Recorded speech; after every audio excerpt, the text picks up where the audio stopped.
welcome to a brand new episode of Well, You're Wrong, the podcast that is a lighthearted, unprovable argument without any references to ice cream.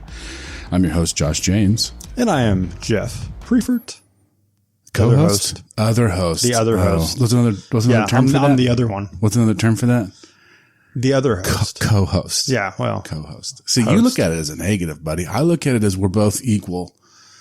It's a partnership. We are co-hosts. Well, it is a partnership. Right. I have zero doubts about that. I don't look at it as you're below me just because my name's first on the logo because I knew the person that made it. That's true. Where would we do the podcast at? The podcast is wherever I am. It's that kind of podcast. Also the kind of podcast that is available to listen to now. We launched this week. It is nuts. To a very tepid response. It's a golf clap of an applause. But a clap nonetheless. But it's still a clap and it counts. And I'm very excited about it. You guys can obviously hear us wherever you're listening to this right now. Yeah. To the 37 of you? 32 of them are me. So I don't know how that's going to skew our ratings going forward. But well, our number should be way higher because I was at least 30 myself. Okay, so. Perfect. So it's just me and you. Yeah. Honestly, thank you for everyone that listened. Hopefully you're going to listen to this to hear me say thank you. And I'm going to tease that there are surprises that you have to listen to on next week too to find out. Well, there are. There might be. There might not be. You don't know. There's always surprises with us. That's very true. That's very true. This week we are tackling sitcoms. We're going to tell you why you're wrong about the ones that you like. Or right. They might be right. All right. Yeah. I mean, that's true. You know what? Sometimes we tell them they're wrong. Sometimes we tell each other. Sometimes we tell ourselves that. No, I've never done that in my life. No. We are, I don't know if we should say this. Maybe it's a little behind the scenes. We took a bit of a hiatus before the launch. Yeah. Because of real world work things that we had to take care of. And if you're thinking, hey, this should come first, you pay us money and we'll do that. Yeah, absolutely. This will take precedence over everything else we do. I promise. This could be first. It's up to you. Yeah, that's right. As the listener, it's your job to make that a reality. I'm pretty excited to dive into sitcoms. It is, I'm not alone in the fact that, it is like the most comforting thing to me to rewatch the same sitcom over and over again. I watch a lot of the same ones over and over. Yeah, just constantly. So get ready. You guys are probably going to yell at me about a lot of this that we talk about, and that's fine. I have my own opinions and they're better than yours. But before we get into that, he says that wholeheartedly. Trust me. Before we get into that, let's go over our beer of the week. This week it is an F5, which I think is the last one of this series. Yes, it is the last. So we did skip one. I would like to point out before we go into this one, I would say we did skip one. There were 4 of these. Mm-hmm. I graciously let us skip one for the benefit of Josh. Because it was what? Grapefruit. Yeah. It tastes like BO smells. Actually, I didn't think it was that bad. I drank 2 of them. I still have 1 left. They're good. I liked them. They were okay. I can't wait to bring in a real beer next week. It'll be great. This week though, the last time you brought in a sour one. Well, that wasn't, listen, you're the one that brought that one in. I did bring that. You're right. But it wasn't one that I liked. It was one that the store had on the way to your house. And I'll stand by that. I didn't have a lot of other options. This is the F5 Hazy IPA, by Coop Aleworks out of Oklahoma City, Oklahoma.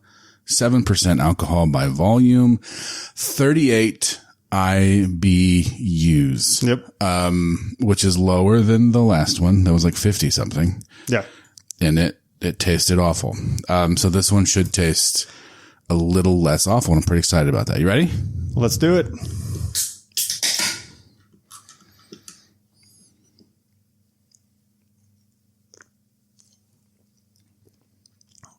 It tastes like an IPA.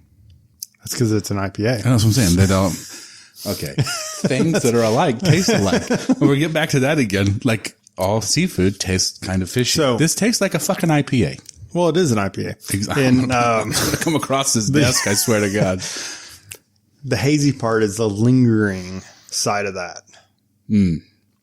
The worst part of the beer. No, I love it. The lingering part of that bitterness. It's good stuff. That's what we're here for. So the great thing is, so on all these beers, they came like 3 of each one. So he hasn't liked any of them. So I get 1 extra of every one. So I've been pretty happy about it, really.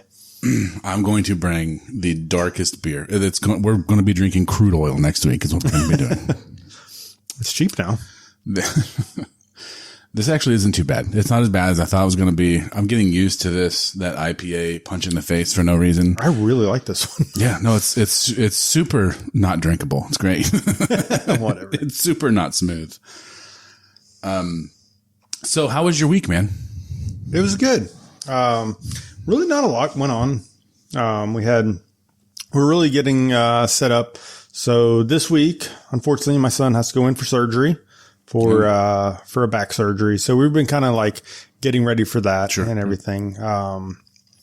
So this week's been kind of slow. We did have today off. Today's Memorial Day, so I do want to say thank you to all those servicemen and women that go out there, but also the one that have put their paid the ultimate sacrifice for our country and for our freedoms. Yeah, no, I second that. If we could afford the usage of the song, we'd play some cool, thematic, Alan Jackson song or something. That's good though, man. Well, it's not good that he's having surgery. It's good that you guys are getting ready for it. I think it's going to go. Yeah, it's going to be good for him. Yeah, I think it's going to be good for him. And hopefully he gets to continue, playing and doing things that he's supposed to be doing at this age and not worrying about back trouble. Right. That sucks, man. Yep. Just slip and fall in a pool. Is that what it was? Yeah, a couple of years ago. Man. We thought it was just a tailbone, so we had the MRI, and so we could see something going on there, but they didn't see this happening. Wow. But as time has gone on, and with football and doing all that kind of stuff, it probably keeps agitated all the time. Yeah. And powerlifting. So he's retired from powerlifting. That's good. Better retire from that than from walking. Yeah. So. I don't have anything nearly as dramatic as that. I do have a follow-up to something we talked about in our last episode that happened this week. I went to Taco Bell like a fool, like a goddamn fool. And I begged the guy not to put tomatoes on it. Like genuinely through the speaker, I was like, please do not do this. Do not put tomatoes on that. And he started laughing, and I thought it was an understanding laugh. Like, I better make sure I do it. That motherfucker it was a tomato. It was a tomato chalupa by the time I got home. That's all it was on it. Well, he probably thought, reverse psychology. Like that's what it was. Yeah. Well, it worked on him for sure. Next time you need to tell them you need extra tomatoes, and they won't put a damn one on. Yeah. If I pay for it, for sure. Yeah. How much do I have to pay for? Yeah, that sucked. Maybe I should start ordering for you because I really never have an issue with this one. Dude, so why don't we test that out? Okay. So the next time I'll order it for you. Okay.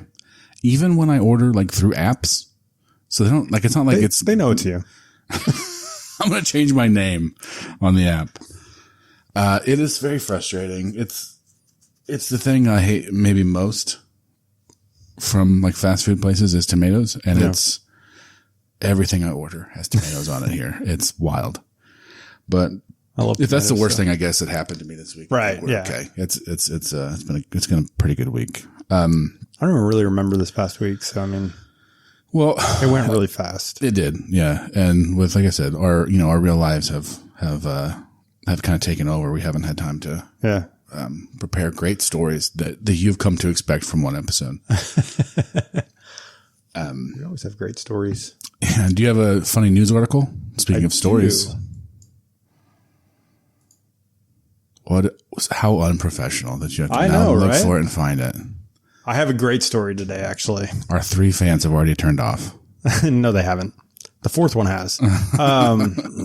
So today's story comes to you from Florida. Oh, all good stories come from Florida. All good stories. So let's... I'm not even giving you the title of it. Okay. Yeah. Because that gives away everything here. That's how they usually are. So Florida man eats someone's face. That's part. Yeah. That would be funny, but this one even better. In Florida, a man attempted to rob a bank using a live alligator as his weapon of choice. And needless to say, things did not go as planned. The incident occurred when Michael, 24, entered a Bank of America branch in West Palm Beach. He walked up to the counter and instead of pulling out a gun or threatening the teller with a traditional weapon, he placed a live alligator on the counter and demanded cash. Witnesses described the alligator as being very still and appearing to be extremely confused about the whole situation. Do alligators have personalities enough to where you can tell that they're confused? You know, I bet this one. The alligator, which was reportedly about 3 feet long, was likely just as startled by the bank environment as the bank tellers. It's unclear whether the alligator was meant to be the threat or just a prop for the robbery. The teller understandingly... It was a getaway. He was going to ride it out of that. I'm here. The teller, understandably baffled, refused to hand over any money and alerted security. In the meantime, Michael attempted to backtrack out of the bank, but he had one small problem. He didn't know how to handle the alligator. I thought he was just trying to show off his pet or something, said one of the witnesses. But then I realized, nope, he was serious. The alligator wasn't exactly helping his case. As Michael attempted to make a hasty getaway, the alligator was safely secured by a nearby wildlife officer who had arrived just in time. Michael was arrested on the spot and charged with attempted robbery, illegal possession of an alligator, and cruelty to animals. When questioned about his strange choice of weapon, Michael reportedly said, "I just thought it'd be easier than using a gun." A gun is literally the easiest thing to use. I thought it'd be easier than using a gun. It's the easiest part of the bank robbery. Did it say how big the alligator was? 3 feet. 3 feet? Yeah. So not massive. I mean, it's not like he brought him in on a truck and dropped him. Right. Listen, if we're in the water and I come across an alligator, I'm dying, right? Yeah. I'm not going to get out of that. Right. But on land, I feel like I could take a 3-foot alligator. You know what I mean? Just stay out of his like front view and you're probably okay. They're pretty fast, man. How fast you run? All they need is take out one ankle. I've seen every episode of The Crocodile Hunter. I feel like I know what to do. And if my big ass jumps on the back of an alligator, it's not going That's that, yeah. So, yeah, especially a 3-foot alligator. Yeah. Authorities did not release the alligator's name, but sources... Yeah, we've got to protect his identity. But sources say it is now being cared for at an animal rehabilitation center and is doing fine after a brief stint as an accomplice in a bank robbery. What if now all the alligator wants to do is rob banks? Right. It becomes a trend for it. Yeah. And then it tells other alligators. Yeah. What if there's like an alligator gang that goes around robbing banks? Man, honestly, with the things that have happened, and especially in Florida. Yeah. I wouldn't be surprised. I wouldn't be surprised one bit. That's hilarious. I try to put myself in the shoes of like the teller where someone just throws an alligator on the counter and was like, "Give me all your money." Like, number one, wouldn't that make them back off? They're not going towards that money. Yeah. Like, I'm not going to get closer to it. You're going to throw the alligator at me? Like, what are you going to do? It's so weird. That would be easier than using a gun. Maybe he thought maybe he'd get less time. But now he has all these other charges because of animal cruelty. That's crazy, man. I have a feeling when he was planning this robbery, there were drugs involved. It's Florida. There 100% were drugs involved. I mean, driving there were drugs involved. But I mean, like you can tell. Could you just imagine sitting there being like, how am I going to do this? Gun? No. Pipe? Nope. Knife? Nah. Alligator. Like, how do you get to that point? The fact that he had an alligator already too. It's Florida. He may have just picked it up on his way. On the way there, yeah. He had the gun in the truck. This will be easier. What? This is way easier with this alligator. Yeah. What an idiot. Well, let's dive right in to the topic this week, which are sitcoms. And the first thing I want to ask you is your favorite, like, deserted island show. If you get to watch one sitcom for the rest of your life, only one, all the rest of them are like deleted. You can't watch them anywhere. If you only get to pick one, which one would it be? Okay. So deserted island sitcom. So number one for me, it would have to be a it had to be decent length. So that takes out some sitcoms. Some sitcoms are really good, but they're only like 3 or 4 seasons, right? And then you have some that are, you know, like Friends, for instance, 10 seasons. I mean, there's a lot you watch them grow and all that stuff. So I think with that, because of not only the amount of seasons there were, but the couple of different spinoffs and stuff that were fantastic, I'd have to go with Scrubs. Scrubs is a good one. And by fantastic spinoffs, do you mean one of the worst seasons in television history? Right. No, it was just... I believe they are. They're rebooting Scrubs. They are. I heard that. And Zach Braff is going to be, he's coming back, you know, I'm pretty excited about that. I love Scrubs. I'm going to talk about Scrubs for sure later on. Yeah. My Deserted Island show. Because of what you said, with the length of it, the characters growing up, because a lot of them, there were kids involved. So we see these kids as like small children and then they're adults. So you get to see that part. It has laughter. It's great humor, right? Very touching moments. It's also a show that you could just put on any random episode and be fine watching it. Modern Family. Yeah, absolutely. I loved Modern Family. I thought it was one of the better shows ever. Yeah, it was great. It is. There are so many shows and so many shows that I love, and like I said, we'll get to that later. We'll have a list later on. Yeah, that it's hard. I don't even know if it makes my personal favorite list. Like if I get to watch all shows. Yeah, but it has everything you would need. Yeah, in a show. If it's the only show you get to watch again. Yep. No, I agree with that wholeheartedly. And I think that's why I like Scrubs, because you get to see them, you know, come in as, you know, interns and then watch them grow into doctors and all that. And when, you know, the relationships, you know, change, the different people coming in and stuff like that. But, you know, same thing with Scrubs. But yeah, Modern Family, very wise choice on that. The one thing that Scrubs has that's really great too are really good guest arcs. Yeah. They would have a guest come in and do an episode or two. Yep. So it's not just you're just doing 2 or 3 scenes in a show. Brandon Fraser. That was one of the greatest guest arcs in any show history, man. That's so good. When when he gets out of the car and he thinks that his kid's birthday and they're at the funeral, man, that kicks my ass every time. Every time. And then, I mean, even bringing people back over and over, you know, I mean, not like, 3 episodes in a row. It'll be, 1 episode in season 2. And then all of a sudden in season 4, they show back up. Yeah. I was trying to think of the, actress's name. She was in American Pie and, Tara Reid. Yes. Mm-hmm. I'm bad with actresses and actors' names. Yeah. But yeah, Tara Reid, like she was on it like multiple different times throughout the whole series. Yeah. We were talking about Modern Family, and it was one of those shows that it came at the tail end of it, but it was like a shift in what a sitcom was supposed to be, right? Because for a long time it was live studio audiences. Mm-hmm. And then it became like the laugh track. Yeah. Where I told you when to laugh. Yep. Have you ever seen a show that's supposed to have a laugh track without a laugh track?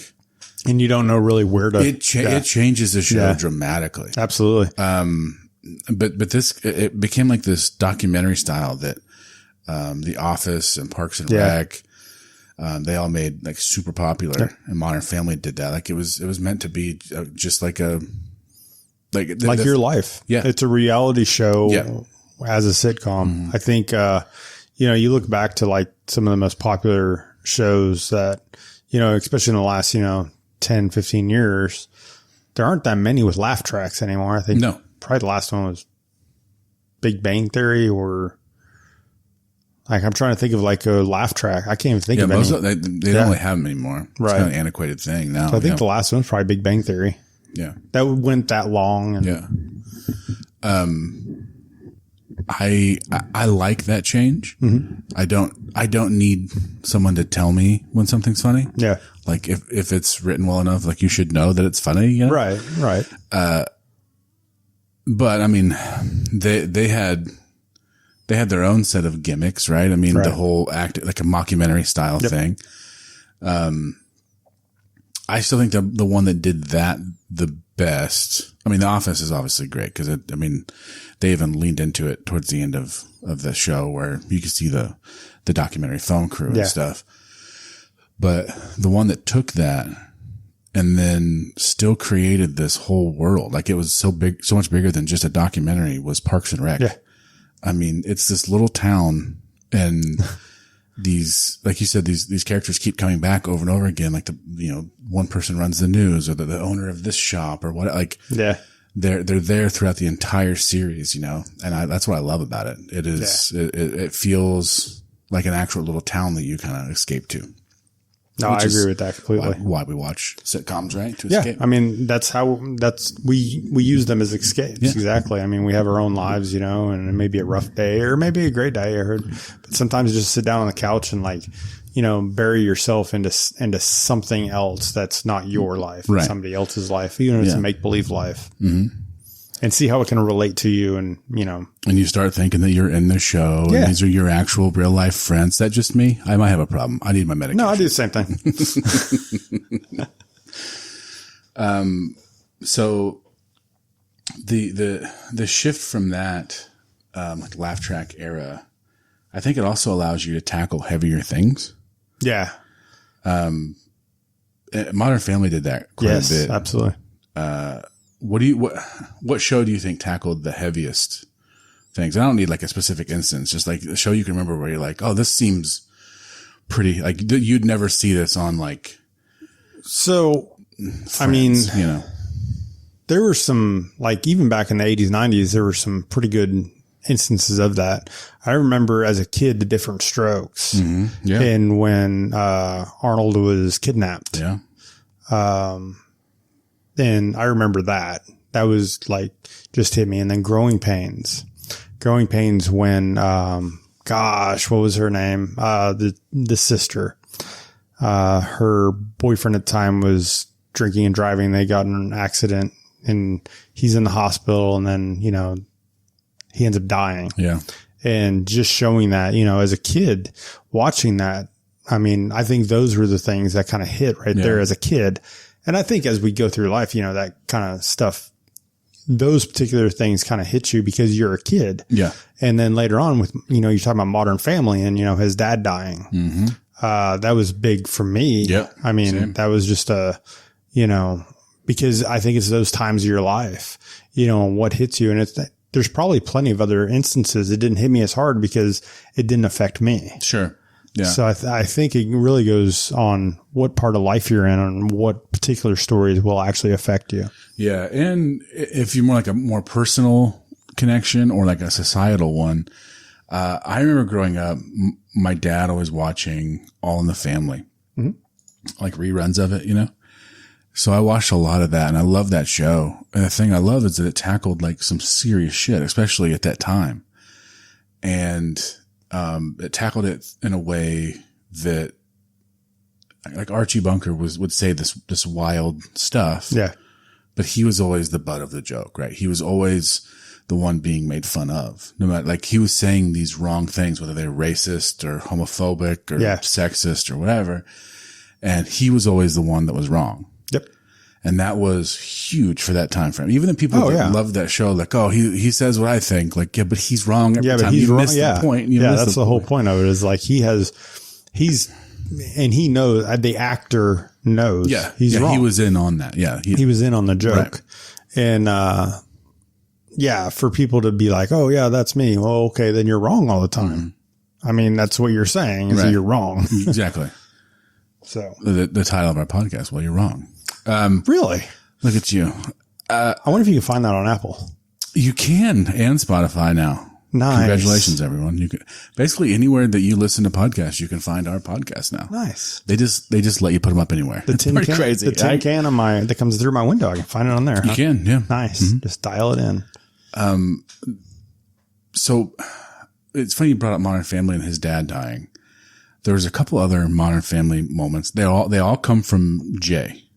He has those like monologues at the end of seasons, basically. Yeah. And I remember this one specifically where they were all trying to get him to like express his feelings on something. And he has this whole thing about like feelings. Like I've never talked about feelings, you know, like he was playing football in high school and he broke his collarbone, and, you know, his dad just looked at him and told him like, you don't get to feel it. You know what I mean? And, when someone like his prom date left him for another guy or something like that, you know, he's like, basically you don't get to feel these things. You just bury them down. And then he realized as he was saying that how wrong he was. You know what I mean? And that moment that gets me every time. Yeah. They were sitting in Claire's living room. Yeah. Yeah. I remember that scene. That was a good scene. And he's like, but he's like, I never told him I loved him, but he knew, right? Yeah. That one gets me every time. Yeah. And the other one he says didn't hit me the first time I watched it. I know which one this one is. You don't even tell me. You might. New Year's Eve. Was it New Year's Eve around the table? Around the big table and talking about kids. Yes. Yeah. When he's like, I think it was New Year's Eve. I don't remember that part. I just remember him talking about like, you bring this baby home and you think you couldn't love anything more. And then the next thing you know, there's a toddler, and then there's a little, like a child, a teenager, an adult, and all at once they leave. And now that I have a son, like even, he's only 5 and already like, you just have to live with me forever. Yeah. Like that's it. You don't get to move out at any point. My wife says that to my youngest all the time. It's like, you're just going to live with mom forever. He agrees, but she means it. Yes. I know. That's very much so. Which is a little scary because he might. Actually, I'm more worried about the older one. Yeah, that's what's that. Yeah, I'd worry about him if I were you. But yeah, those moments were big, man. And, weirdly, Full House tackled really heavy subjects sometimes. Smoking? Yeah. Yes, like smoking or falling off horses. Yes. But they did it in that, you know, after school special kind of way where it had the music going. They're sitting, he's sitting beside her on the bed, and, you know, just talking to her. But them doing that so cheesily leads into one of the greatest sitcoms of all time, because what do I always say about anything in life, right? Like eventually you try to do something and you overcorrect. Right. And the overcorrection of that feel good sitcom of the, you know, late 80s, brought us Seinfeld. Right. The show where no one learns a lesson ever. It's fucking great. Yeah. So a show about nothing.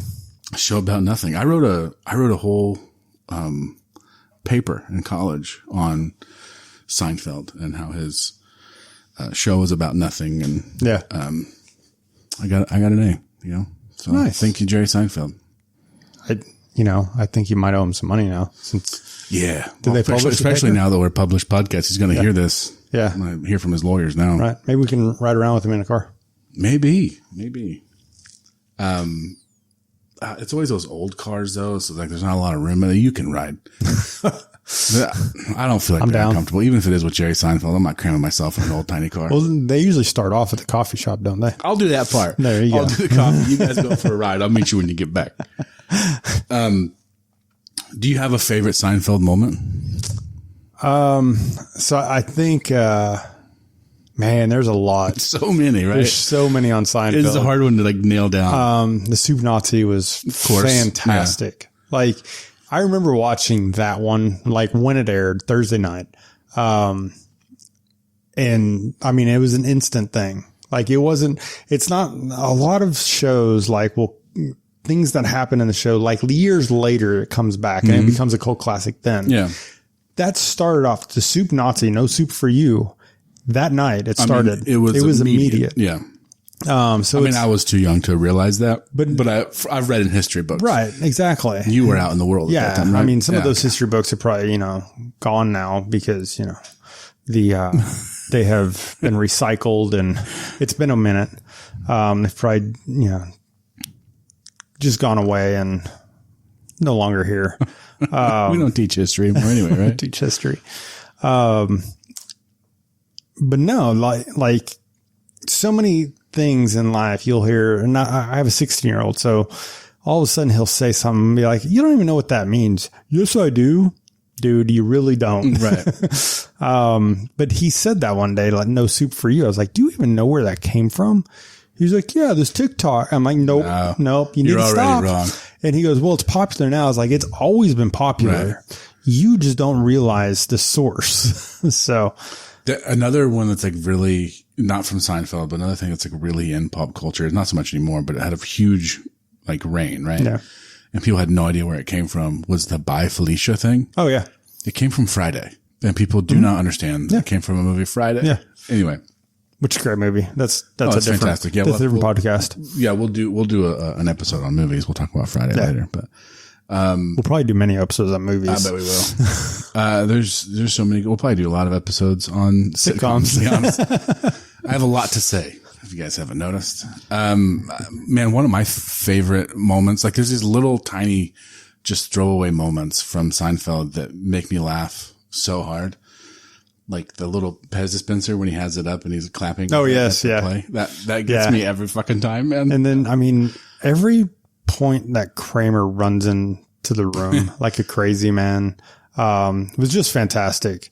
And then, you know, the little things like, you know, the cereal was always up on the fridge, and, you know, just, you know, George Costanza just being George Costanza. Speaking of Kramer, one of my favorites of his ever was the entire episode where they do the Kenny Rogers roasters, where that sign is next door. I don't know if I remember that one. If you've never watched this episode of Seinfeld, go watch that right now. I'm sure I've seen it. I just don't remember. It's fantastic. Yeah. I won't even say anything else. You know my memory. My memory isn't well. But yeah, and I'm trying to think of the baseball player that was on there. Keith Hernandez. Yeah. With yes. And he spit on him. Oh, so good. That's really funny. Yeah. Man, there's so many good moments. He ended up in the last episode also. Mm-hmm. Did you watch Curb Your Enthusiasm? I've watched some of it. That is fantastic. That is hard to watch, like binge watch. Mm-hmm. It just makes you kind of feel kind of bad. Yeah. You know what I mean? You watch 3 or 4 episodes of it in a row. You're like, I need a break. I just need to go walk around for a minute. How long are those episodes? I think it's 30 minutes. Okay. So that's one thing. I've noticed even a lot of sitcoms are going to these, especially like 45-minute episodes and stuff like that. And, you know, I'm pretty sure they are. Maybe I'm wrong. I've seen it so many times. Right. Hell, I could be wrong. Maybe they are longer. I don't know. They don't seem like it though. Not to me anyway. But that show was spread out over so many years. Like he was years off, you know, and it finally came to an end not too long ago. And it was if you liked the Seinfeld finale or didn't like it, either way, you should watch the finale of Curb Your Enthusiasm. Finales are a hard thing for, especially a sitcom, to pull off. Well, yeah, because I mean it's sad, but I mean sitcoms. Okay, before we go into the finales and stuff like that, do you think daytime television has sitcoms, or do you really consider like nighttime to be sitcoms? I think daytime is more like soap operas. Like Saved by the Bell. Was that daytime? Yeah. Really? I thought that was a weekend show. I thought that was like am I crazy? I didn't, again, it may have been Saturday morning. May have been Saturday mornings. By the time I watched it, it was on after school, but those were reruns. And you may be right on that, but it may have been like Saturday mornings, but it was not at night. So I guess that's where I was going with it. Do you consider, because I always think, when you think sitcoms, you think, the prime time slot. Yeah. Prime time. So like Saved by the Bell, I think is a great sitcom if it can be in that category. Or is it a children's, I don't know, is like Mickey Mouse Club? Is that a sitcom? So even like a lot of the kids, like small children, but like Henry Danger. But like Boy Meets World, that was on in the evening still. So that one was in the evening. Yeah. But that's where I kind of went with the Saved by the Bell thing. Show, man. I've seen that show so many times too. Yeah. Boy Meets World. We've really not, before we even get into finales, we've really not even spoke of like one of the greatest, most popular sitcoms of all time, which is Friends. We barely even talked about it. Right. But that's because, we have some big stuff coming up later. I think Friends it's like it's on a pedestal of its own. I think Friends, Seinfeld, and I know we talked about Seinfeld. We were talking about different parts of Seinfeld, but Friends, I think there's the Mount Rushmore of, sitcoms. And I think, just 2 of them are Seinfeld and Friends. And there may only be 2 for this Mount Rushmore. And what I mean by that is like the buy rate, the ratings on those, the people that watch, cultural impact. Right. I mean, every year women would do their hair like Jennifer. Yes, absolutely. I mean, they came in exactly the right time. Now, for some of these, let's say Growing Pains, for instance. Growing Pains was a great 80s sitcom. Kirk Cameron was in it. He was the heartthrob, quote unquote. And if that's moved into the early 2000s, that might be the show. We don't know. Because that was the right time for that Friends show. Yeah. The Friends wouldn't have worked in the 80s. No, they wouldn't have. And it also, well, first of all, there are a lot of problems with Friends, right? And I say problems as in like unrealistic things. Mm-hmm. But I'm fine with that in sitcoms. As you know, and we may talk about this in a different episode, I do not like network dramas. Because of how unrealistic they are. We're going to have a whole podcast on network dramas. Your whole family gets murdered and like, shoot, you know what I mean? That's crazy. So I can't get behind that. But with sitcoms, I'm totally fine with it being this group of people that none of them really have. Yeah, but how often do you and I have jokes that don't have curse words and stuff in them? Very rarely. Okay. So a sitcom, how many curse words did they have in them?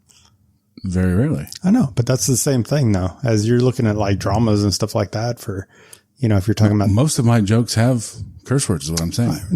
And that's what I'm saying, but sitcoms didn't. Yeah. They're a better writer than I am. I'm not a sitcom writer.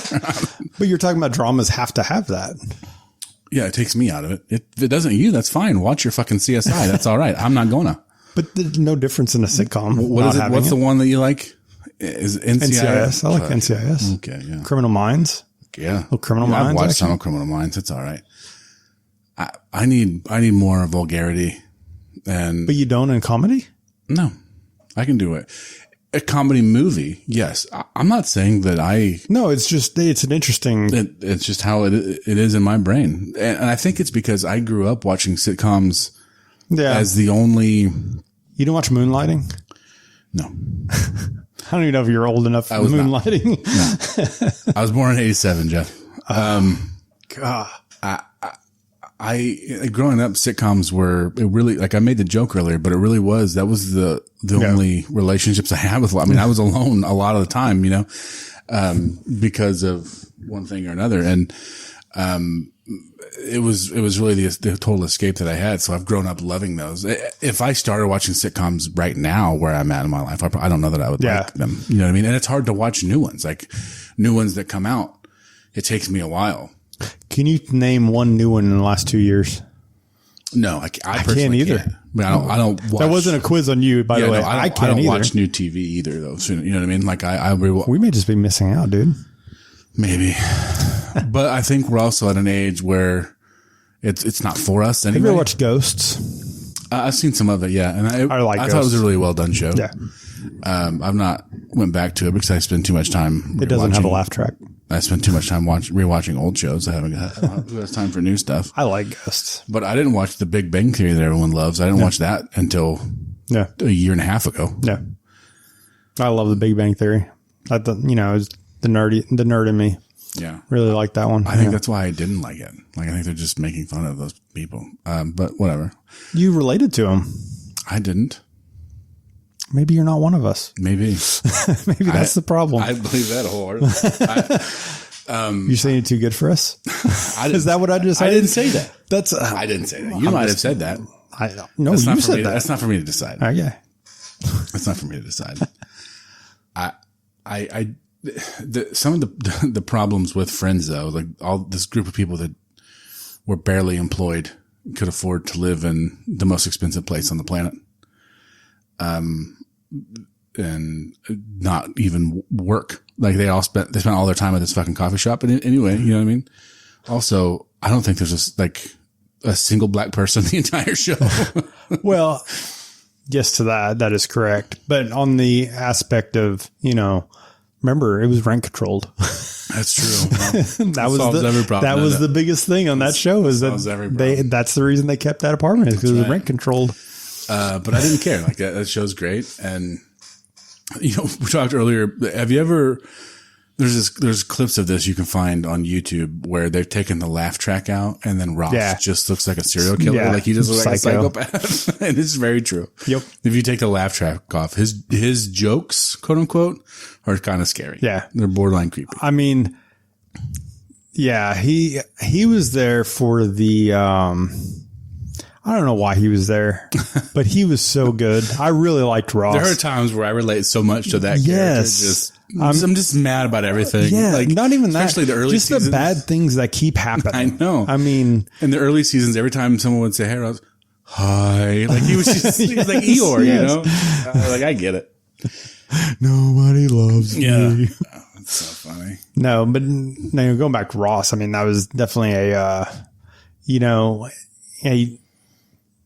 mean, at the very beginning, he's getting divorced. Mm-hmm. He finally gets the girl. Then he loses the girl because of a list he makes on a computer. And he's trying to do a good thing, the pros and cons, and loses her right off the bat. And then, Okay, here's a big question for you about Friends, though. They were on a break. Thank you, right? I don't give a shit what anybody says. So she said it. It's not even up for debate. Right. I mean, it's not even up for debate. Was it soon? Sure. What's the first thing you do when someone breaks your heart? Absolutely. So many things. Well, you didn't say any of them. You just left it to dead air. But anyway, I love my wife. Well, she should know what she's getting into. Then if she breaks your heart, that's true. She should know what she's doing to you. There are so many like quotes that come from Friends, but I mean, all of these shows really. Right. How often do you hear me say, "I'm fine" in a real high pitched voice? You know? Absolutely. Get there quicker. Yeah, get there quicker. That's a lot. Yeah, that one. And then there's inaudible ones, where he punches his fists, sideways together. All those things are good. Yeah, that was always a good one. But yeah, there's a lot of with any show like that goes on that long time for that length. There's always going to be some sort of either sayings or moments where everybody knows the joke.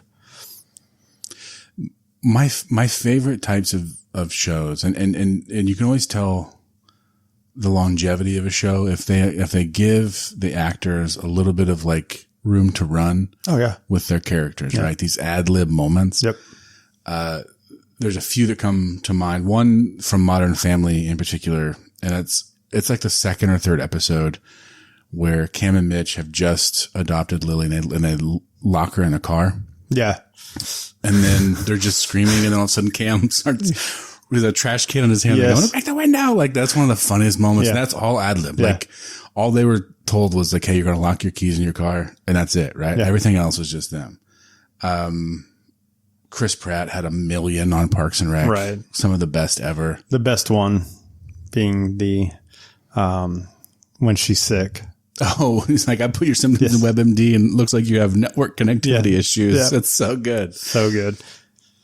A lot of his, you can't even see unless you get like the blooper. Yeah. Cause some of the stuff he says is so, vulgar. They couldn't put on television. I was going to say, couldn't air it. Yeah. But it's so good. Cause they were on network television. Exactly. It was on HBO. He could have said that stuff. Yep.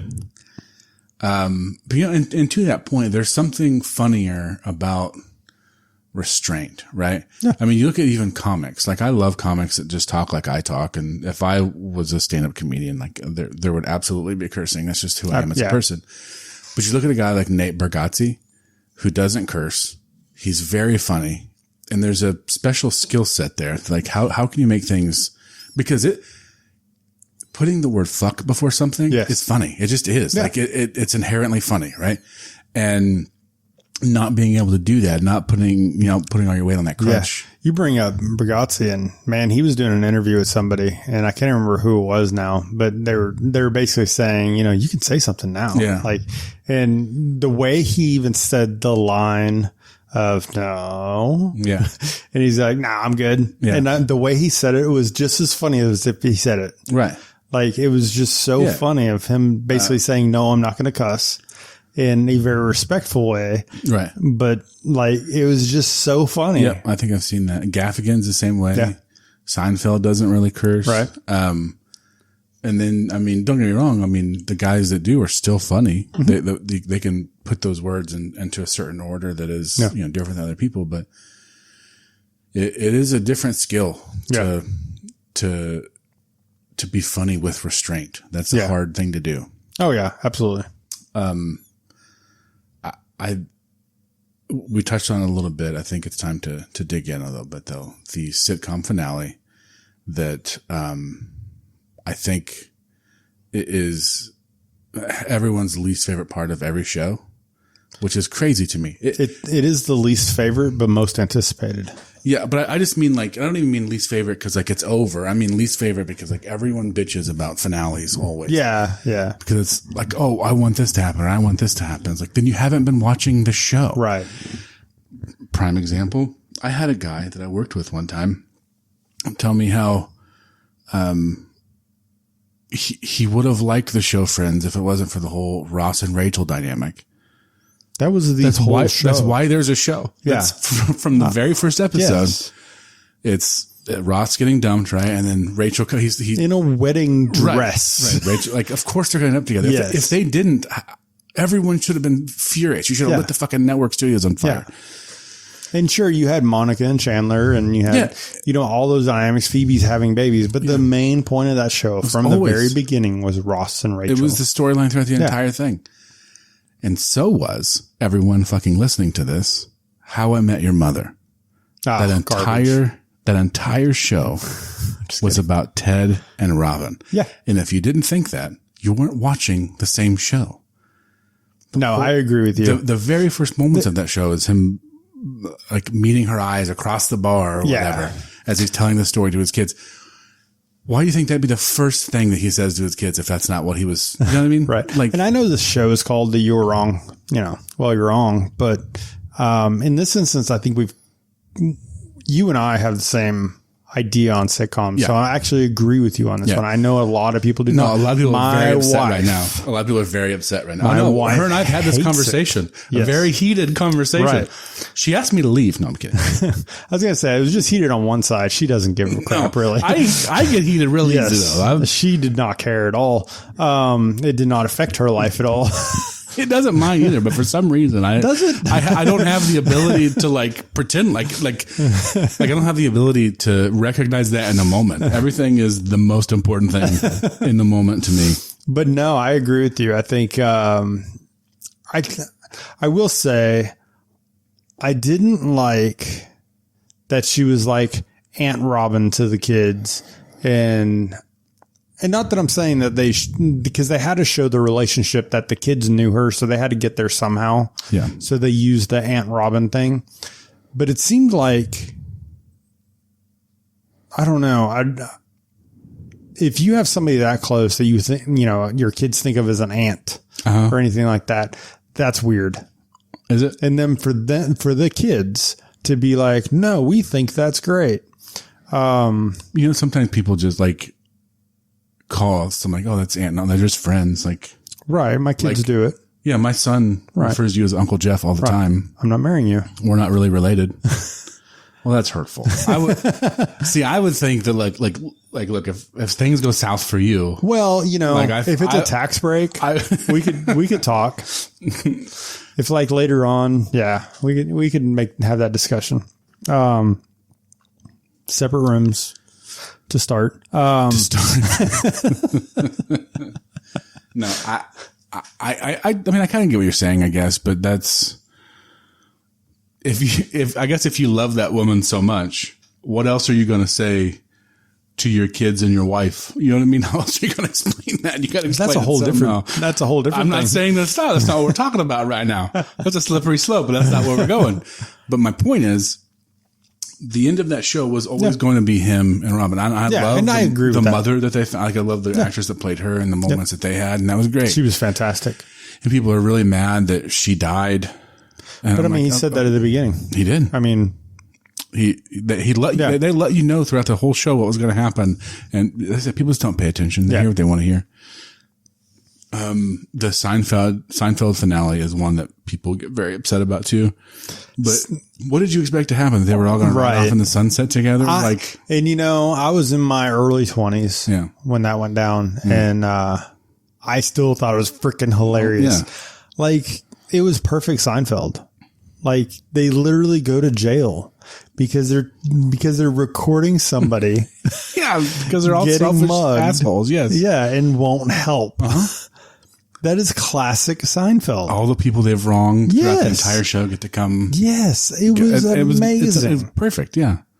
Like, I don't understand like the hate on that one. Curb Your Enthusiasm is so similar to that. Yeah. But with a little twist to it that is fucking hilarious. And it is such a like middle finger to people that bitch about it. It's so funny. Yep. What are some other ones that are like polarizing? Do you know? MASH, I think, was not polarizing. I'm sorry. A big one. Yeah, it was a big one, but not polarizing. Man, I can't think of just like an absolute, people hated. Most sitcoms end with everyone just moving away because like the idea, I guess it would be like, if we're all going to still be doing the same thing, why isn't there still a show? Yeah. If they're doing the same thing they're doing this whole time. So everyone has to kind of move away, And I mean, we were talking earlier, even before we started recording today, and like, there's so many sitcoms that I don't remember the endings of them. Same. But I mean, you want to know, probably the most controversial ending of the show is Married with Children. It never got an ending. Yeah, it just got canceled. Right? Yeah. Well, I mean, but I mean, they didn't tell him. That's what I'm saying. Yeah, he's got canceled, so it just ended. It was garbage. I loved Married with Children. Al Bundy, 4 touchdowns at Polk High. Yeah. Scrubs had a great series finale, and then they ruined it by coming back with a new season after that, which is so upsetting. That next season was awesome. It wasn't. And was it the college years? Was that the college one? I'm really just teasing. It's it's like this med school where like the main character. No, I'm really just teasing. Like a new class or whatever. Yeah. Who was the other actor in that they were trying to push? Dave Franco. Dave Franco. That's what it was. Yeah. I don't mind Dave Franco. Right. But I just remember he was an actual like legit actor that they were like pushing. I was like, oh yeah, I know this guy. And then, it was pretty bad. It's bad. It had its moments. But yeah, overall, but if you go into that as a separate sitcom and you forget the rest of Scrubs, probably wasn't that bad. Maybe. That's never going to happen. Right. And that's the problem with that. It's hard to spin off a sitcom. Did you ever watch Community? Oh, yeah. Oh, yeah. I love Community. Yeah, I did too. But when Harmon left, there was a year that was just different. Mm-hmm. And that they call it the gas leak year. Like there was a gas leak on campus. That's why everybody was weird. I think that's a good way to, it's going to do that.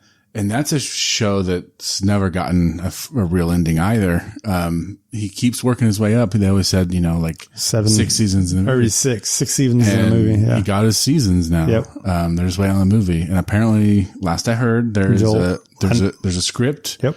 They're just getting everybody's schedules worked out. So that's going to be so interesting. Well, like think about the script. I mean, how long has it been? Uh-huh. Maybe they all failed one class, so they have to they all go back for they have to go back for one semester grades were lost by the by the dean. The dean couldn't handle them all leaving, so he brought. I hope Donald Glover comes back. Yeah, surely he will at this point, right? I mean, even a small cameo. Yeah, I mean, God, I couldn't imagine him not actually at this point, like now. No, not that he's doing horrible or anything, but I mean, he's doing great actually. But I'd be really bummed if he wasn't a part of it. Another great show that has just kind of continued to put out seasons every now and again whenever everybody's together is Arrested Development. It got canceled. Yeah, it's gotten canceled, canceled. Yeah, rebooted. They just kind of whenever they get the money and everybody together, they'll do another one. And when they get the money out of the banana stand, it's out of the banana stand.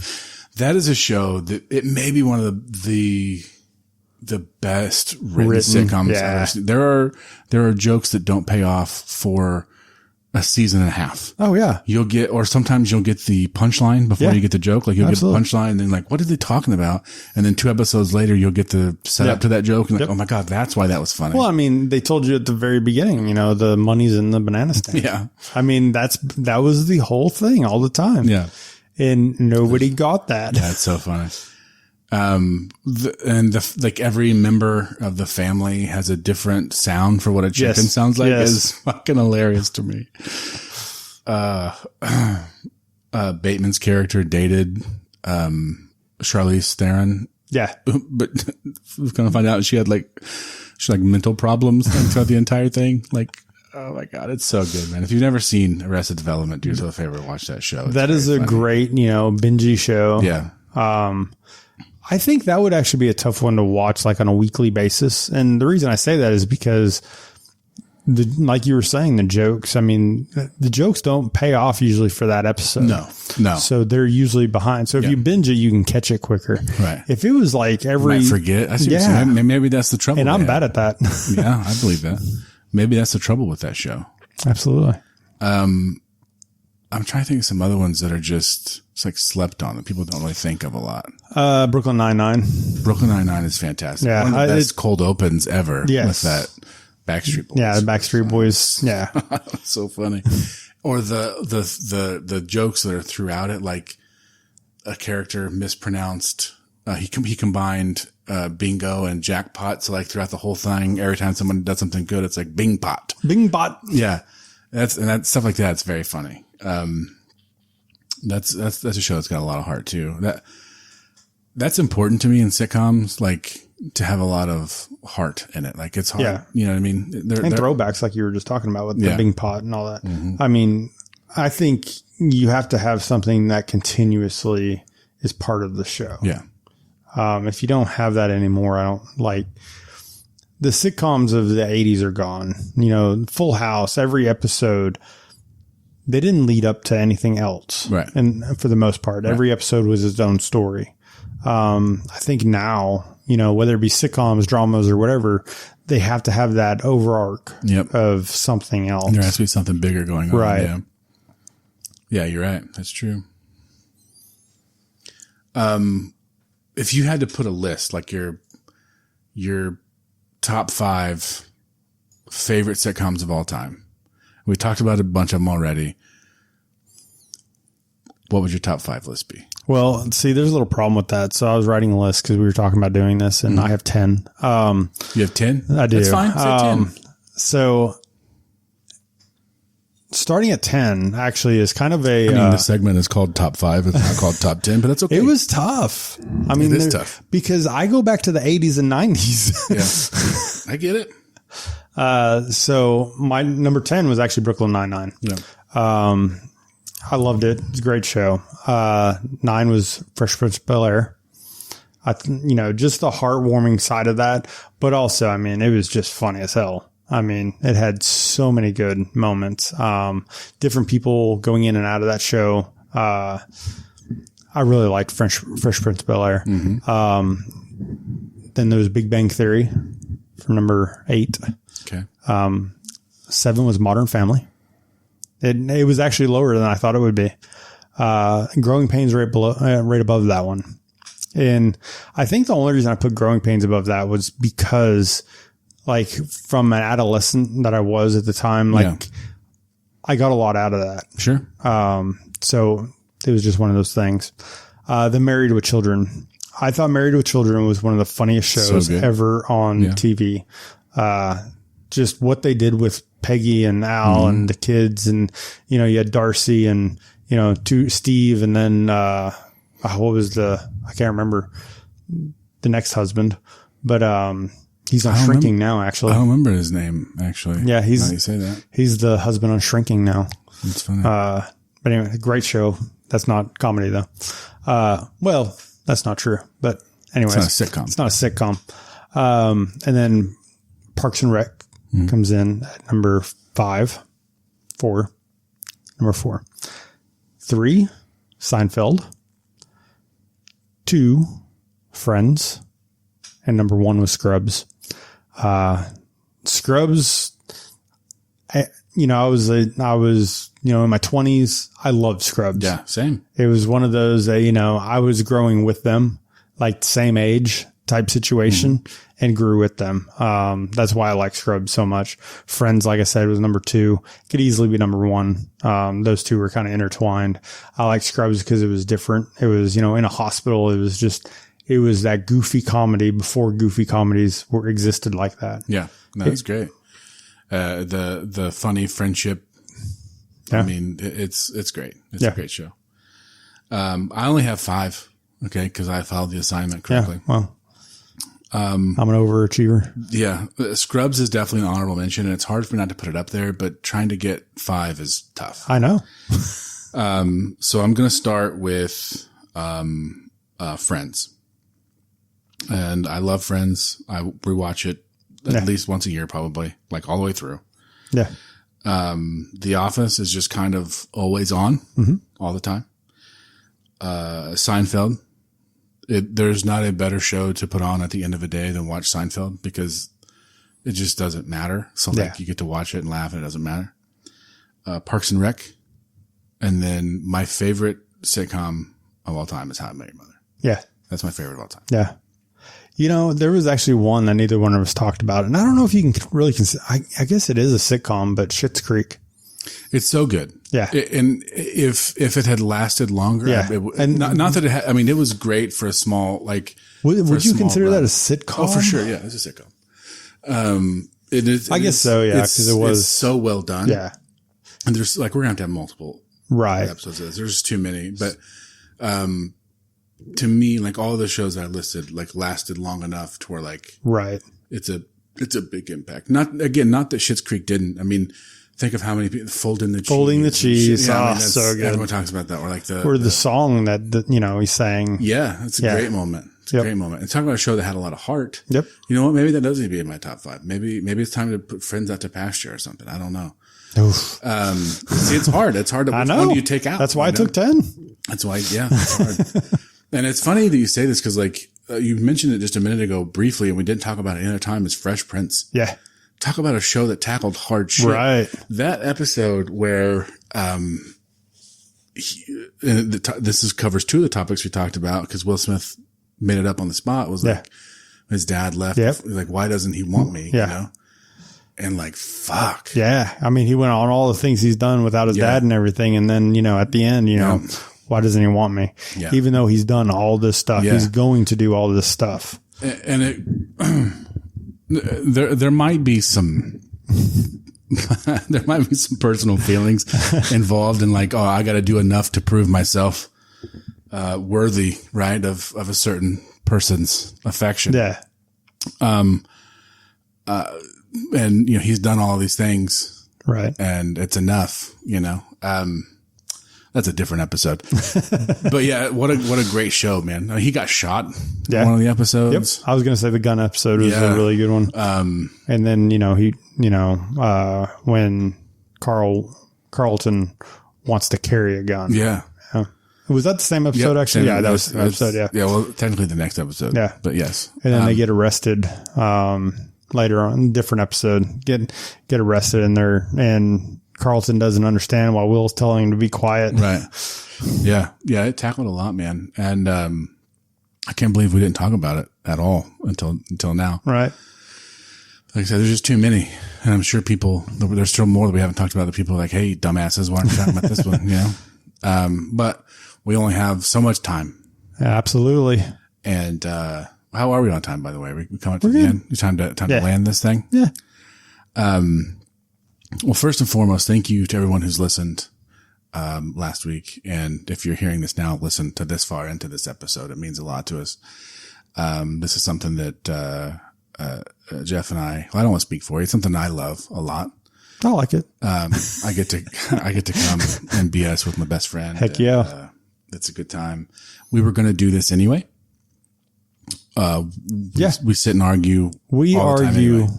Constantly. So we were going to do this regardless. Now other people get to be a part of it. Yeah. So you're welcome. We did this for years. Yeah.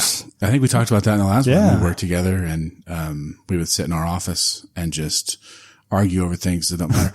The very first one that made me think that, hey, maybe we should record these was when you were trying to convince me that a Pontiac Aztek was a cool car. It is. It's not. It's that. I mean, and I was like, God, you're so wrong about this. People need to hear how fucking wrong you are. Yeah. Pontiac Aztek was awesome. It was not. Anyway, we'll do an episode on cars sometime so you can see just how wrong Jeff is about a lot of vehicle opinions. If you guys have suggestions for topics, feel free to reach out to us on Instagram at Well You're Wrong Pod. And don't just chat GPT him because I do that. And that's what we do. That's how we get here. So don't do that. Come up with your own. Yeah, your own. If you guys are going to do it right. You can send us an email at sowrongpod@gmail.com. Either of those places. You can also send us recommendations on beer. Yeah. If you're going to send us a recommendation, be ready to send us money to buy it. You know what I mean? Either that or, just the recommendation's fine too. No, listen, don't let them off that easy. If they're going to tell us what we're drinking, they're buying it for us. If not, I'm choosing it. You're not even going to choose anymore. You've ruined it. You've ruined your beer privileges.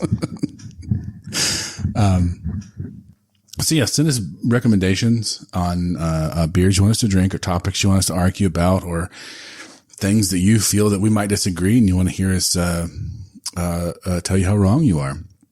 As always, thank you to my favorite listener. I love you. And to mine too. And, I hope that now we are 2 in. We're 2 episodes in. You guys are subscribing and you're ready to hear what comes next because next week, Jeff's going to argue why there actually is a wrong way to eat a Reese's. So there is. There absolutely is. I don't know why that's even in there. I don't know what you're talking about, my man. Crazy. Thanks, everybody.